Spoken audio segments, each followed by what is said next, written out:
Bueno, pues muchas gracias a la Fundación Cajasol por la invitación y, por supuesto, muchas gracias a todos los asistentes por haberse tomado la molestia de venir hasta aquí a escuchar algunas reflexiones sobre la importancia del ahorro en el corto y en el largo plazo, tanto para la persona como para las sociedades, tanto para la microeconomía como para la macroeconomía.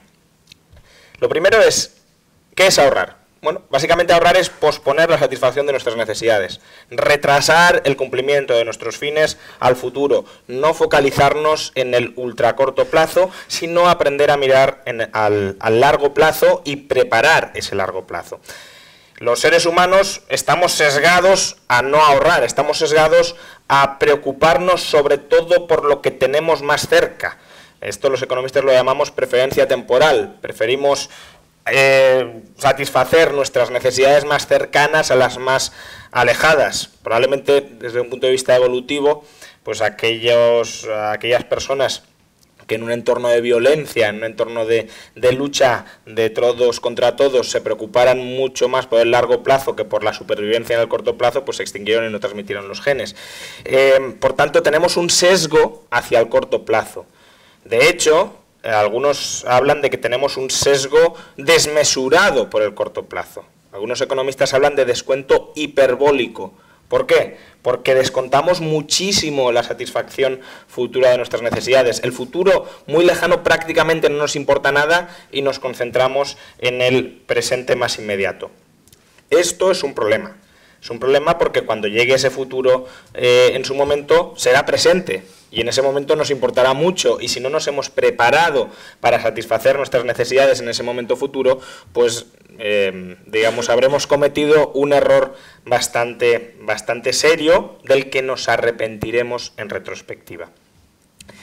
Pero si ya el ser humano está sesgado a no preocuparse demasiado por el futuro y a concentrarse en el presente, además el esquema institucional del que por desgracia nos hemos dotado, pues no parece que tienda a contribuir a incentivar ese ahorro a largo plazo. Todo lo contrario, el entramado institucional en el que estamos sumergidos desde hace décadas, la socialdemocracia reinante y dominante, si algo hace es desincentivar el ahorro.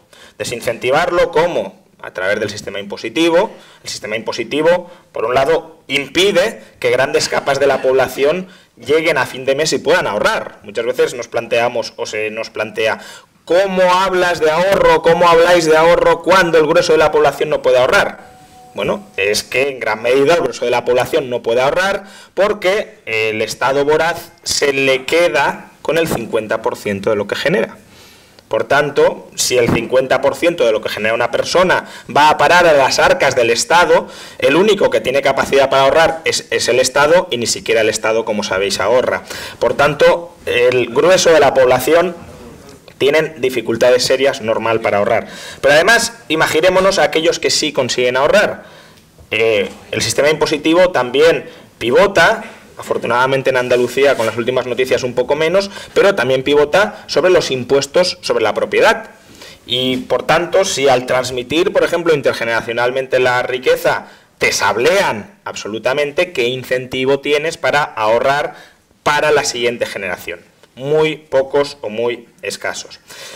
Y por si fuera poco, el sistema impositivo, digamos, más directo, aquel que de frente nos arrebata lo que debería ser nuestro y lo que no deberían arrebatarnos, tenemos además otro virus que, promovido claramente por los gobernantes de todo tipo, ha estado devorando durante décadas los ahorros también del grueso de la población, que es ese impuesto oculto llamado inflación. La inflación lo que promueve son comportamientos cortoplacistas. La inflación recompensa a quien se endeuda, porque si hay inflación, quien se endeuda no devuelve el valor real de las deudas, le regalan las deudas. Y a su vez la inflación penaliza, maltrata a aquellas personas que ahorran en instrumentos, digamos, conservadores o en instrumentos que no asumen mucho riesgo, por ejemplo, la renta fija o los depósitos. La inflación los devora. Por tanto, la inflación, que ha sido la constante en Occidente hasta hace unos pocos años, si algo ha inoculado es ese virus cortoplacista de no mirar por el futuro, no acumular de manera prudente hacia el futuro, sino el endeudamiento imprudente para que la inflación nos regale, digamos, las sumas de deuda. Pero no termina aquí. El entramado institucional no solo sustrae recursos de la población, sino que también crea redes, llamémosle clientelares, que redistribuyen esos recursos en forma de, llamémosle, seguros sociales, que de alguna manera lo que hacen es decirle o trasladarle a la población el mensaje de no hace falta que ahorréis porque aquí está Papá Estado para solventaros todos los problemas que tenéis. Por tanto, si está Papá Estado detrás solventando todos los problemas que supuestamente va a tener la población y que va a ser capaz, supuestamente digo, el Estado de solventarlos, la gente se desentiende de la necesidad de ahorrar por lo que pueda venir, porque lo que pueda venir ya está cubierto por el gasto público, que evidentemente no ha caído del cielo, sino que procede del dinero que previamente se le ha arrebatado a esa misma población. Al final, por tanto, caemos en las redes del Estado dadivoso. El Estado, dependemos de él, ¿por qué? Porque primero nos ha pauperizado vía impuestos y luego, evidentemente, como no hemos ahorrado porque nos lo ha quitado todo o porque nos ha quitado los incentivos a ahorrar, a menos que nos peguemos a él para que nos caiga algo de lo que previamente nos ha quitado, pues estamos totalmente desnudos a la intemperie.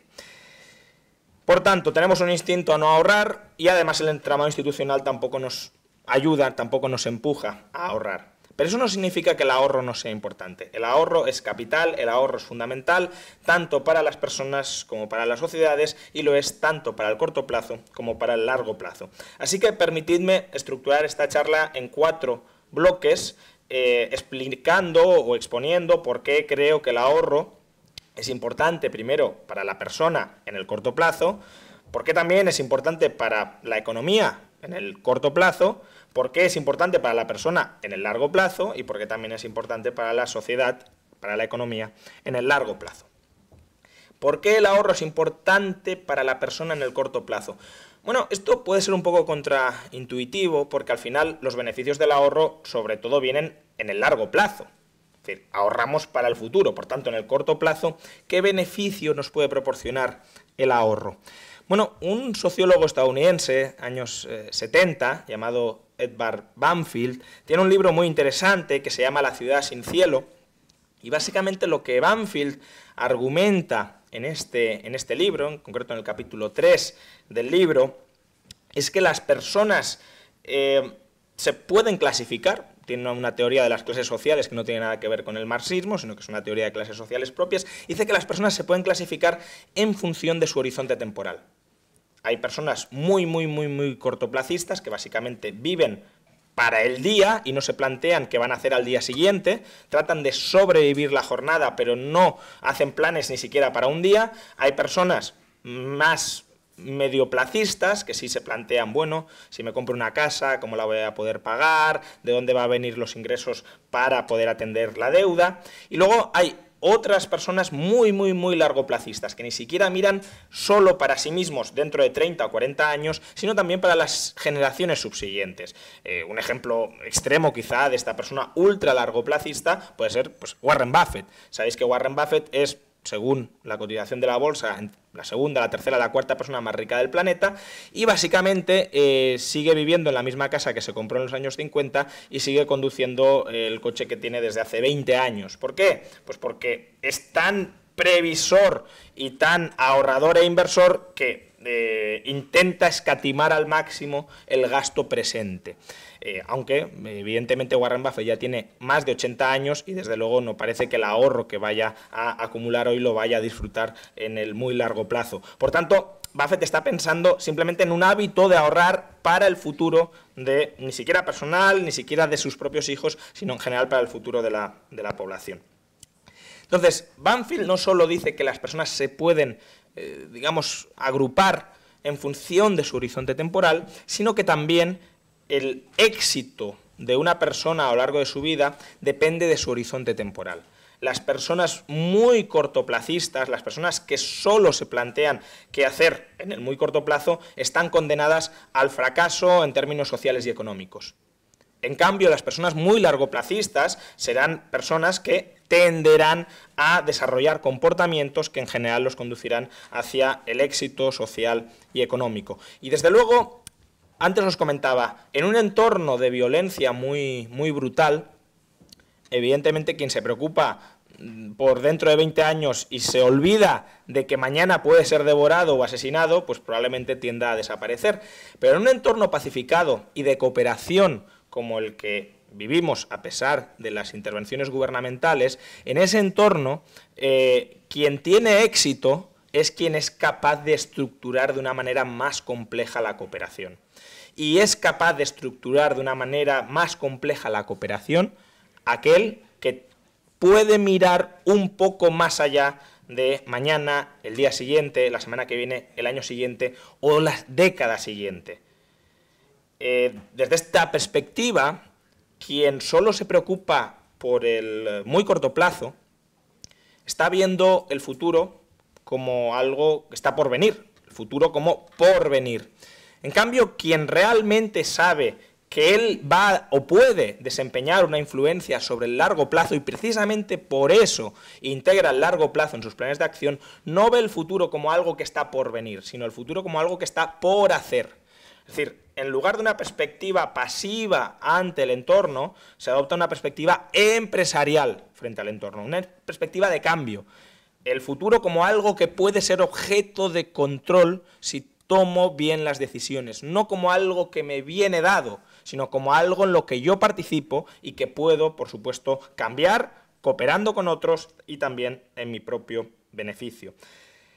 La visión de Banfield es bastante parecida, no sé si conocéis el bestseller de ayuda o consejos financieros de Padre Rico, Padre Pobre, de Robert Kiyosaki. Básicamente la tesis es la misma. Para Robert Kiyosaki, el padre pobre es aquel que solo se está preocupando por los ingresos más inmediatos y por vivir al día, si acaso endeudándose. El padre rico es aquel que tiene una perspectiva empresarial, que ahorra, que invierte, que trata de vivir de las rentas de su inversión y que, por supuesto, sabe mirar a largo plazo y no al muy corto plazo. Y como digo, para desarrollar visión de largo plazo, que es, atendiendo a la teoría de Banfield y de Kiyosaki, una de las claves indispensables del éxito, una de las claves indispensables para poder vivir en entornos sociales complejos donde por necesidad no podemos concentrarnos en efectos que no van a ser visibles en el muy corto plazo, sino donde tenemos que alargar nuestro horizonte y tratar de controlar o manejar o adaptarnos, influyendo sobre él en el entorno que nos rodea, ese horizonte es fundamental. Y para desarrollar ese horizonte, una forma de hacerlo es con el hábito del ahorro. El ahorro nos fuerza a mirar al futuro precisamente porque estamos pensando en el futuro cuando ahorramos. Y es, ya digo, relevante ese cambio de perspectiva para cambiar nuestros hábitos, cambiar nuestros comportamientos y cambiar nuestra actitud hacia la sociedad y hacia la economía. Y en eso el ahorro, en ese cambio de actitud, juega un papel fundamental. Pero el ahorro no solo es importante en el corto plazo para la persona, sino que también es importante en el corto plazo para la sociedad. Y en el caso de España, muy notablemente. España, como sabéis, entró en crisis en el año 2007-2008 y entró precisamente por haber mal invertido mucho más de lo que la sociedad había ahorrado. Es decir, básicamente por sobreendeudarse para acometer inversiones del todo ruinosas y burbujísticas. La deuda familiar en el año 2001 era de 320.000 millones de euros. En el año 2009, es decir, apenas 8 años después, era de 900.000 millones de euros. Es decir, la deuda de las familias se había prácticamente triplicado en 8 años. Pero es que en el caso de las empresas, la deuda empresarial en el año 2001 era de 400.000 millones de euros y en el año 2009 era de 1,25 billones de euros. Es decir, se había más que triplicado en 8 años. Ese sobreendeudamiento, que además fue un sobreendeudamiento para mal invertir masivamente, como he dicho, en activos burbujísticos como el ladrillo, muchos ya sabréis, pero vino provocado o fue inducido básicamente por la política de tipos de interés manipuladamente bajos que comenzó a implementar el Banco Central Europeo y en general todos los bancos centrales de Occidente a partir del año 2002. Bajaron los tipos de interés artificialmente, desde los entornos del 6% hasta el 1 o el 2%, y se incentivó un proceso de sobreendeudamiento por parte del sector privado. Al final, el tipo de interés es el precio del crédito. Si me bajas el precio del crédito y hay inversiones atractivas a mi alrededor que pueda acometer, me lanzaré de cabeza a endeudarme para acometer esas inversiones. ¿El problema cuál fue? Pues el problema fue que esos tipos de interés artificialmente bajos no procedían de un incremento del ahorro de la población, porque efectivamente, si el ahorro aumenta, se puede ofrecer más capital prestable a un precio más bajo. El problema, como digo, fue que sin haber aumentado el ahorro de la población, los tipos de interés se rebajaron artificialmente para inducir ese sobreendeudamiento, ya sabéis, con el propósito de estimular la economía durante, pues bueno, un par de ciclos electorales, que se ganen un par de elecciones los políticos que estén al frente del gobierno, aunque luego nos despeñemos todos al abismo.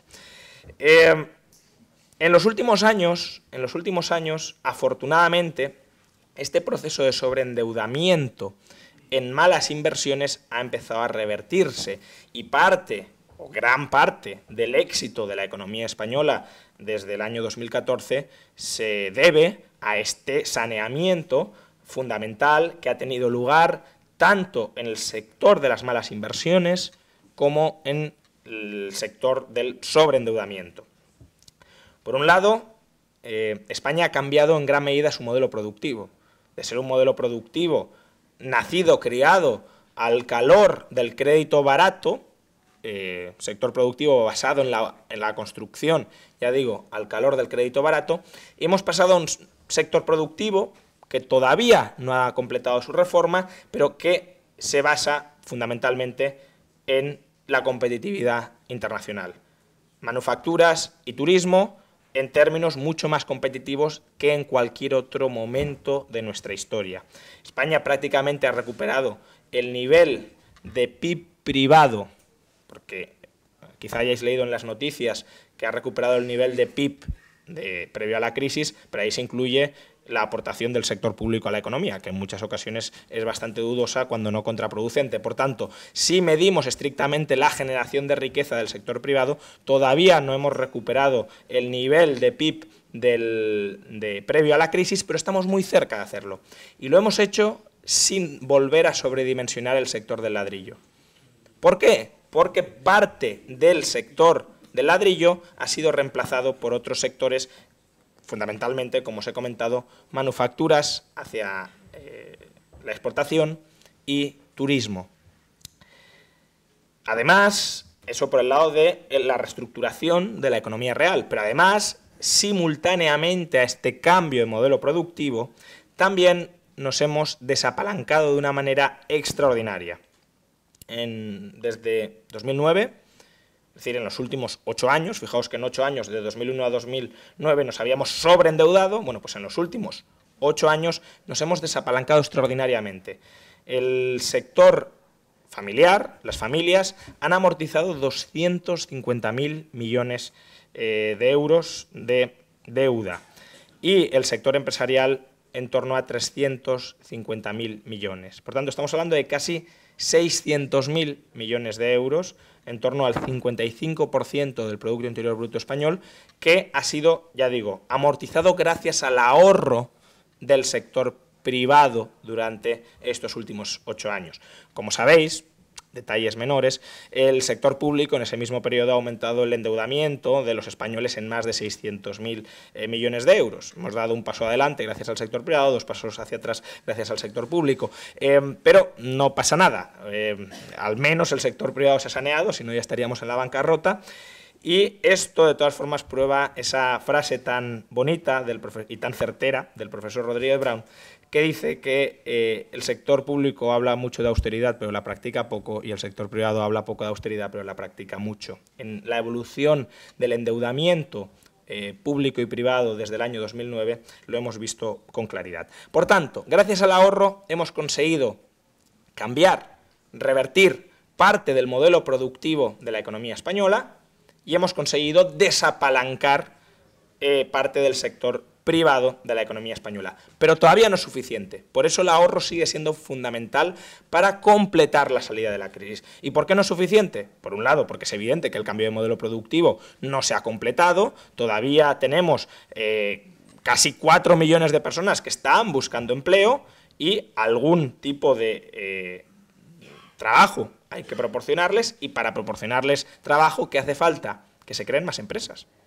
Bueno, a la alternativa indeseable de que aumente todavía más la plantilla del sector público, pero idealmente será el sector privado el que, cambiando el modelo productivo, proporcionará esos puestos de trabajo. Pero ¿cómo se crean empresas? Pues necesitamos, desde luego, muchas reformas distintas, pero la materia prima fundamental para crear empresas es la inversión. ¿Y la inversión de dónde procede? Del ahorro. Por tanto, para crear más empresas necesitamos más ahorro. Más ahorro que vaya a la economía productiva y, por tanto, permita constituir un nuevo entramado empresarial que dé empleo a todos aquellos que lo perdieron durante la burbuja. Y luego tenemos que seguir desapalancándonos.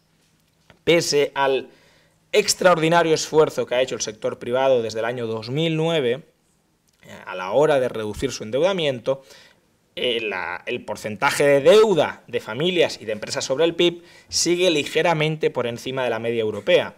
Tenemos que seguir desapalancando deuda, y el sector privado lo está haciendo, por cierto, para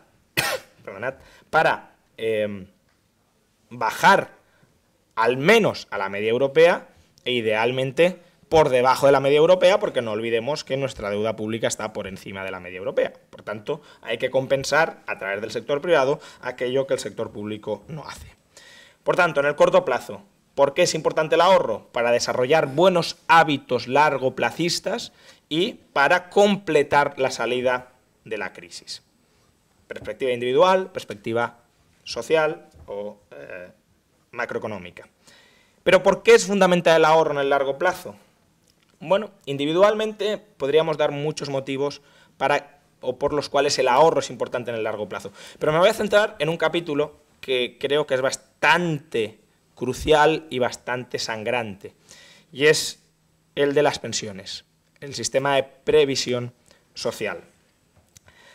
Actualmente, los españoles, como media, confían en que 2/3 partes de todos sus ingresos en la jubilación van a proceder de la pensión pública. ¿Por qué confían en esto? Bueno, porque básicamente si miramos lo que sucede hoy es así. Es decir, actualmente la tasa de reemplazo, la tasa de sustitución, que es el porcentaje de pensiones que cobramos con respecto al último salario, es decir, si los últimos salarios son 1.000 euros y cobramos una pensión de 700, pues la tasa de sustitución es el 70%. ¿Bien?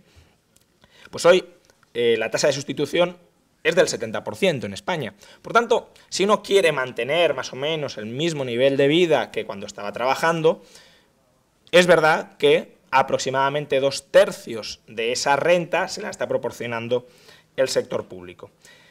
Algo que ya debería chirriarnos es que esa expectativa de que 2/3 de los ingresos de la jubilación van a venir del sector público es 20 puntos superior a la media europea. Y como sabéis, Europa no es el paraíso del turbocapitalismo, sino que al contrario es el paraíso de la socialdemocracia y del estado de bienestar. Pues bien, incluso en el paraíso de la socialdemocracia y del estado de bienestar, los ciudadanos esperan que el sector público les va a proporcionar 20 puntos menos de su pensión, de sus ingresos en la jubilación, que en España. Por tanto, esto ya llama un poco la atención. Pero claro, cuando descendemos un poquito más, podemos entender por qué no solo debe llamarnos la atención, sino que debe preocuparnos muy profundamente. Como decía, la tasa de sustitución a día de hoy es del 70%, por tanto una persona, más o menos con la pensión pública y algún ingreso complementario, puede mantener al jubilarse el nivel de vida previo que tenía cuando estaba trabajando. Problema: la tasa de sustitución no se va a mantener en el 70% a largo plazo. No porque lo diga yo, que me podéis considerar un cenizo, un catastrofista, una persona que quiere demostrar la insostenibilidad del sistema público de pensiones, no. No se va a mantener la tasa de sustitución en el 70% porque los propios gestores del sistema público de pensiones reconocen que no se va a mantener en el 70%. Entre otras cosas porque ya se han aprobado 2 reformas de las pensiones cuyos plenos efectos todavía no han sido desplegados a la hora de rebajar las pensiones vigentes. Y más que se van a rebajar no en los próximos años, sino en las próximas décadas. Si acudimos a los informes que regularmente el Gobierno de España, al cargo de la Seguridad Social Española, remite a Bruselas, y a Bruselas se la intenta engañar, pero lo menos posible, en esos informes la tasa de sustitución prevista para el año 2050, es decir, más o menos la época en la que muchos de vosotros a lo mejor queréis jubilaros o queréis empezar a pensar en jubilaros, va a ser no del 70%, sino del 46%. Es decir, va a haber una rebaja de la tasa de sustitución del 35%. ¿Alguno de ustedes ha escuchado hablar de ese rejonazo en las pensiones públicas que vienen? No. ¿Por qué? Porque, perdona por la voz, pero ayer estaba totalmente afónico, o sea que ya es casi excepcional que pueda estar dando la charla. ¿Por qué no escucháis hablar de ese rejonazo en las pensiones públicas que viene? Porque hay una cosa que se llama el Pacto de Toledo, que es más bien el Pacto de Silencio de Toledo. Es decir, es un pacto para que no se hable de los problemas que sí vienen, para que no permee a la población problemas que son muy ciertos, que todos los políticos son conscientes de que están ahí, pero de los que no nos están hablando. Y bueno, ya sabemos que en general las promesas electorales no se cumplen a medias, da igual. Pero cuando se está trasladando un mensaje a la población que cambia, que modifica el comportamiento presente, que es fundamental para preparar de manera correcta la situación en la que estaremos dentro de 20 o 30 años, desde luego es muy problemático que este mensaje no llegue correctamente a la población. Como digo, la tasa de sustitución se va a rebajar del 70 al 46%. ¿Por qué? Porque ahora mismo hay 2 trabajadores por pensionista y en el año 2050 habrá 1 trabajador por pensionista. Por tanto, a menos que dupliquemos las cotizaciones sociales, las pensiones va a haber que recortarlas significativamente. En términos relativos, tampoco quiero que se malinterprete lo que estoy diciendo. Que baje la tasa de sustitución, que va a bajar, no significa que vayamos a cobrar menos pensiones, en términos absolutos. ¿Por qué? Porque si los salarios aumentan, un 46% de una suma mayor puede ser más que un 70% de una suma menor. Lo que sí va a pasar es que las pensiones se van a desacoplar con los salarios vigentes. Es decir, que un trabajador cuando acceda a la jubilación no va a poder mantener su nivel de vida previo a la jubilación. Ese que hoy sí puede mantener con los 2 tercios, más de 2 tercios de pensión pública que cobra en relación con su salario y algún ingreso complementario, cuando la tasa de sustitución esté en el 46%, no va a ser posible. Por eso es fundamental que haya ahorro individual para preparar ese largo plazo de estándares decrecientes en la calidad de vida. Insisto, estándares decrecientes en la calidad de vida en relación con el periodo de vida laboral. No digo, porque además no lo creo, que la sociedad vaya a vivir peor dentro de 30 años de lo que vive ahora. En general creo que todos vamos a vivir muchísimo mejor, pero no vamos a ser capaces de mantener el estándar de vida que teníamos cuando estábamos trabajando, a menos que ahorremos. Y para empezar a ahorrar, porque hay que empezar a ahorrar desde ya, la población tiene que ser consciente de que ese problema está ahí. Y si ese problema se remite, se informa a Bruselas, pero no se le informa a la población, tenemos un problema muy serio. Y si además, cuando algunos de los pocos cargos públicos responsables que hay al frente del sistema financiero, como puede ser, por ejemplo, el gobernador del Banco de España, sale a decir, señores, ahorren, porque ya veremos cómo va a ir el futuro, todos se le echan encima diciendo que está asustando a la población española, cuando lo único que está intentando es que la población española adquiera parte o dimensione parcialmente el problema al que se va a enfrentar, pues tanto peor para ello. Por cierto, como digo, se les informa regularmente a los burócratas de Bruselas sobre la situación de nuestro sistema de pensiones, pero ¿os acordáis de una famosa carta que el gobierno de España había prometido que iba a mandar a todos los trabajadores para que fueran conscientes de cuál era la pensión que, a fecha de hoy, habían devengado en el sistema público de pensiones? Se nos prometió a todos los trabajadores que íbamos a recibir esa carta para aportar transparencia al sistema y, bueno, varios años después la carta todavía no ha llegado. Si se quería mandar la carta para aportar transparencia, el que nos haya mandado la carta ya sabéis para qué es, para erradicar cualquier transparencia en el sistema. Insisto, es problemático porque aquí va a haber pocos cambios. La demografía es bastante testaruda. La gente que va a tener que estar trabajando en el año 2050 o ya ha nacido o no va a estar trabajando en el año 2050, salvo que, algo que tampoco me parecería mal, pero es otro debate, abramos las fronteras a la inmigración y puedan venir una enorme cantidad de trabajadores a suplir a aquellos que no han nacido. Si eso no sucede, y políticamente creo que no va a suceder, pues no va a haber trabajadores para sostener el sistema público de pensiones. Y si no los hay, habrá que bajar la tasa de sustitución. Y habrá que bajarla no por catastrofismo, sino porque el propio gobierno dice que la va a bajar. Y ya se han aprobado las reformas pertinentes para bajarla conforme pase el tiempo. Y por último, ¿por qué el ahorro es importante no solo para el individuo, sino también para la sociedad en el largo plazo? Bueno, al final yo creo que un objetivo más o menos compartido, un objetivo común, es que todos vivamos mejor. Para que todos vivamos mejor, lo fundamental es que todos tengamos mayores ingresos. Quien concibe la economía como un juego de suma cero, solo piensa que él puede mejorar si otro empeora. Y por tanto, para que, por ejemplo, los trabajadores cobren más, hay que arruinar a los empresarios. O al revés, para que los empresarios ganen más, hay que machacar a sueldos bajos a los trabajadores. Desde luego, en un momento dado, la economía sí puede ser un juego de suma cero. Es decir, ahora mismo, si tú obtienes más, es porque otro obtiene menos. Pero a medio o largo plazo, la economía no es un juego de suma cero. Y hay una forma de conseguir que todos obtengan más. Hay una forma de conseguir que los salarios crezcan, que los beneficios crezcan y que todos vivamos mejor. Y esa forma es crecimiento económico. En contra, por tanto, de quienes quieren ver un conflicto inerradicable entre capitalistas y trabajadores cooperan en unidades que se llaman empresas. Esas unidades que se llaman empresas son fundamentalmente asociaciones de cooperación entre trabajadores y capitalistas. ¿Para qué? Para generar riqueza.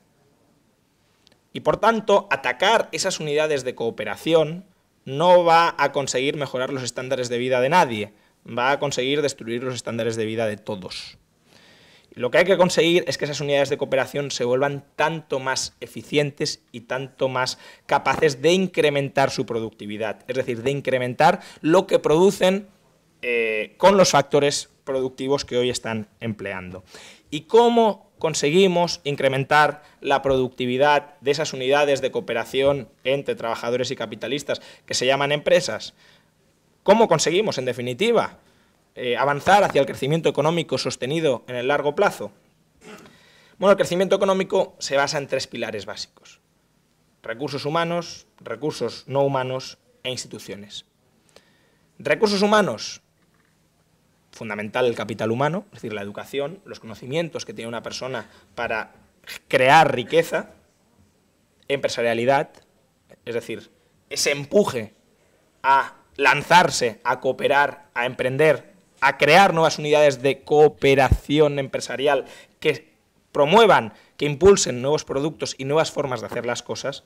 Y luego también capital social, es decir, la confianza en que el otro no me va a engañar, en que puedo cooperar contigo aunque no te conozca de nada, porque sé que en general dentro de esta sociedad las personas no se timan entre sí, las personas no van a perjudicarse, a salirse de la cooperación a la primera que puedan para perjudicarte. Ese capital social, desde luego, no es fácil de conseguir, y si alguien tendría que empezar dando ejemplo de nuevo de que de esa confianza son los políticos, y como sabéis en los últimos años la confianza hacia la honorabilidad de los políticos no ha mejorado nada en este país por los muchísimos casos de corrupción que nos han golpeado por todas partes. Por tanto, hace falta una cierta ejemplaridad de los servidores públicos, pero también hace falta, posteriormente, que la sociedad vaya interiorizando las pautas de cooperación y de honestidad básicas que deberían conformar una sociedad. Esos son los recursos humanos que fomentan el crecimiento. Los recursos no humanos, pues evidentemente materias primas. Cuantas más materias primas tenga una sociedad y sepa aprovecharlas, más rica podrá ser esa sociedad. Evidentemente, si tenemos unos gobernantes absolutamente nocivos contra el crecimiento, el que reciban un stock abundante de materias primas puede contribuir a que arruinen el país. El caso más flagrante a día de hoy es el de Venezuela, un país bendecido con unas reservas enormes de petróleo que han sido una maldición para el propio país. ¿Por qué? Porque han generado un estado absolutamente clientelar basado sobre esos recursos naturales. Pero en principio, si el país tiene unas instituciones capaces de aprovechar esos recursos para generar riqueza, tener recursos es una bendición. Los recursos también, energía barata, se ha comentado, la energía es fundamental para crear riqueza. Y por tanto, cuanta más riqueza y más barata tengamos, tanta más riqueza podemos crear. Tercero, stock de capital. Tanto máquinas, bienes de equipo, si lo queréis, como infraestructuras. Cuantas más máquinas, cuantas más infraestructuras tenga una sociedad que puedan cooperar con los factores humanos, tanta más riqueza podrá crear esa sociedad. Y por último, tecnología. La tecnología hay que insertarla en el entramado productivo. La tecnología son recetas distintas de hacer las cosas. Cuantas mejores recetas tengamos para, uniendo unos ingredientes, producir platos mucho mejores o en mucha mayor cantidad, más productivos seremos. Y tercer pilar, instituciones. Imperio de la ley, es decir, que las normas se cumplan y que, por tanto, los términos de la cooperación social estén claros y sean previsibles y no haya margen al engaño ni a la violencia. Propiedad privada, respeto a lo legítimamente adquirido y a la riqueza generada con lo legítimamente adquirido. Libertad contractual, que las partes se puedan asociar y organizar de la mejor manera que crean y que sepan para hacerlo. Y dinero sano, es decir, que ese mínimo común denominador en el cual se expresan todas las transacciones no esté continuamente cambiando de valor, precisamente para ocultar transferencias de renta entre unos sectores y entre otros. Y por último, un sistema financiero eficiente a la hora de convertir el ahorro de los ciudadanos en inversiones productivas. Y ahí justamente las cajas de ahorro en un sistema financiero mucho más liberalizado y mucho más libre sí podrían jugar un papel fundamental. Con estos tres pilares son los que explican fundamentalmente la mejoría de los estándares de vida de todas las sociedades del planeta. Si una sociedad mejora sus estándares de vida es porque alguno de estos tres pilares, y normalmente los tres, están mejorando y están, por tanto, canalizando tiempo, esfuerzo y recursos de los ciudadanos a generar mucha más riqueza para el conjunto de la sociedad. Y como veis, el ahorro está muy presente en estos tres pilares. El ahorro influye casi todos los elementos de estos tres pilares. El ahorro, si bien no es una condición absolutamente suficiente para el crecimiento, sí es necesaria, porque sin ahorro estos tres pilares no se pueden dar. ¿Por qué no se pueden dar? Bueno, primero, capital humano, educación.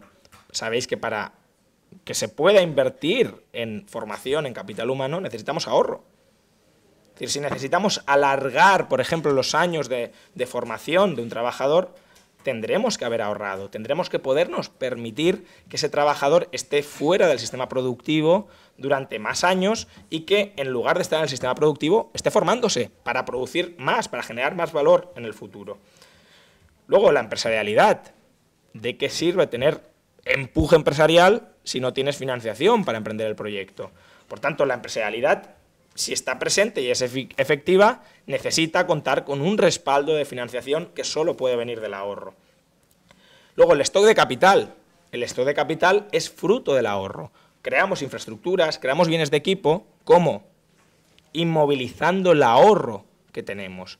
Aquellas sociedades que ahorran más pueden incrementar la dotación de capital por trabajador, pueden, por tanto, incrementar la productividad de los trabajadores y pueden, por tanto, aumentar los salarios de los trabajadores sin que las empresas vean mermados sus beneficios. Porque si el valor añadido generado por una unidad empresarial aumenta, hay margen para aumentar beneficios y para aumentar salarios. Pero para eso es fundamental que aumente la productividad, que aumente el valor añadido generado internamente en una empresa. Y para eso hace falta tener una dotación de capital mucho más abundante. Tecnología. ¿Cómo conseguimos que haya mejor tecnología? Pues básicamente canalizando financiación hacia proyectos innovadores. Si un par de jóvenes tienen una idea brillante, alocada quizá, para cambiar el modo de hacer las cosas, pero no reciben financiación, ¿de qué sirve esa idea? No sirve de nada. Por tanto, al final, la mejora de la tecnología viene de nuevo de canalizar capital, y además un capital que nos podemos permitir perder, porque evidentemente invertir capital en proyectos muy arriesgados no puede hacerlo una sociedad que tenga un volumen de ahorro muy reducido y que sea un volumen de ahorro cuasi para la subsistencia. Ha de ser una sociedad que tenga tal volumen de ahorro que pueda destinar una parte, aunque sea pequeña, de ese enorme volumen de ahorro a proyectos que el 90% de ellos van a fracasar, pero no pasa nada. Si fracasan, no hay una caída muy grande de los estándares de vida en esa sociedad, y si triunfan, hay un incremento muy importante de los estándares de vida de esa sociedad. Y luego, y por último, un sistema financiero eficiente no podrá serlo, o aunque lo sea, dará igual, si no tiene capital. Es decir, un sistema financiero puede ser el mejor a la hora de conectar a ahorradores y a inversores, pero si no hay ahorradores, no podrá conectarlos con los buenos inversores. Por tanto, también aquí es necesario ahorro. Como veis, el crecimiento económico en las sociedades actuales depende fundamentalmente, o al menos tiene una importancia brutal, el ahorro. En contra de lo que se nos suele decir por muchos economistas, no sé si llamarles keynesianos, porque Keynes tampoco pensaba esto, pero que es que nuestras sociedades, que el sistema capitalista se basa en el consumismo desbocado, todo lo contrario. El sistema capitalista se basa en el ahorro, se basa en la acumulación de capital, y el capital se ahorra, se genera y se acumula ahorrando e invirtiendo. El capitalismo es capital, es ahorro, no es consumismo. El consumismo es sustracción del capital, es devorar el capital, es descapitalizarse. Y por tanto, el consumismo no tiene nada de capitalismo, tiene mucho de anticapitalista. Para conseguir más crecimiento a largo plazo que nos beneficie a todos, necesitamos más ahorro.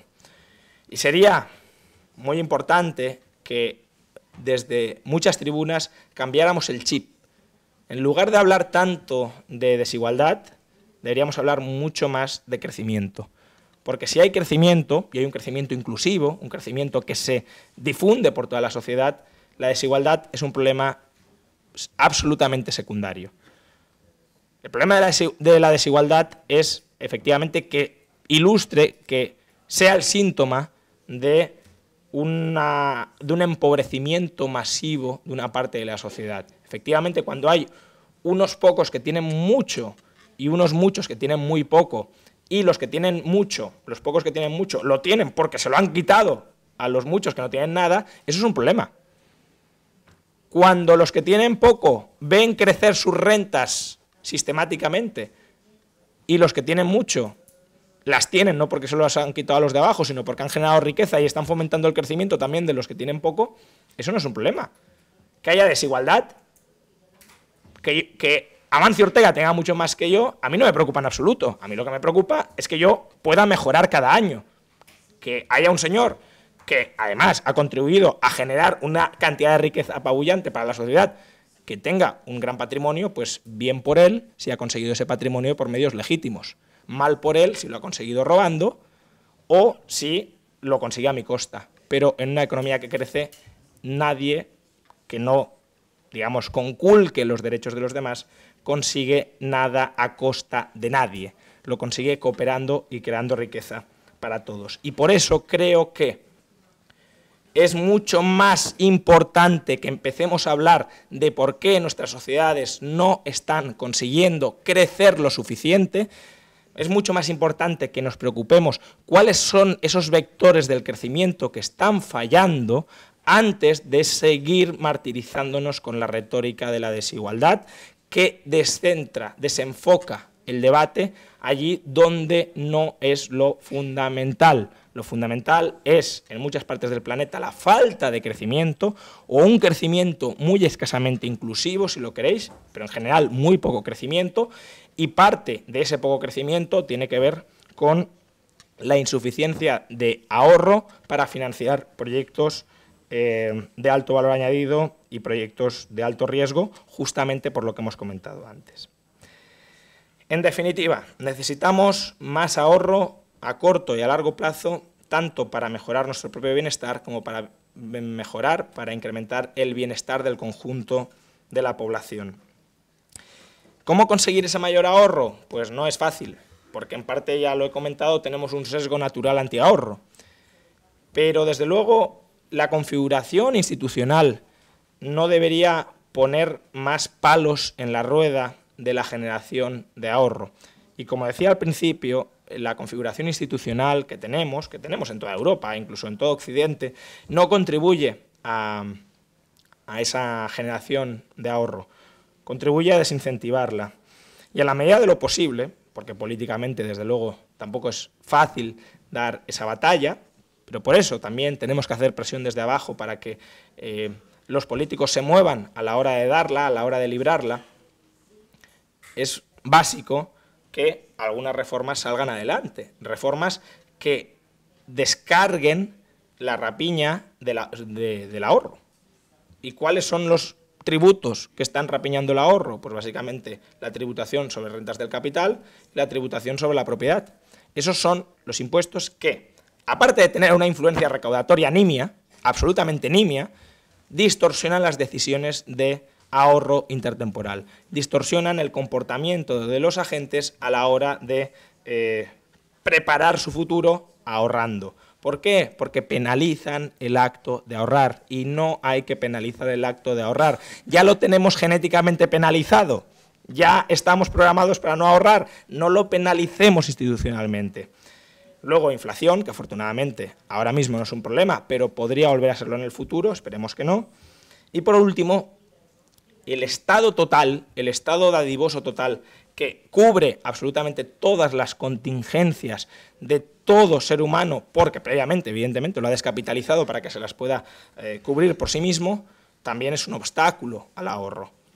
Podemos debatir si es conveniente que haya un Estado asistencial de última instancia, ¿de acuerdo? Pero de ahí a lanzar el mensaje de que desde la cuna hasta la sepultura todas tus necesidades van a estar cubiertas por el Estado, lo que contribuye a crear es una sociedad de individuos irresponsables sobre su propio destino y sobre su propio futuro. Y esa irresponsabilidad se traduce, por supuesto, en muchísimo menos ahorro. Y muchísimo menos ahorro, como ya he comentado, se traduce en mucha menor prosperidad, tanto individual como colectiva. Muchas gracias.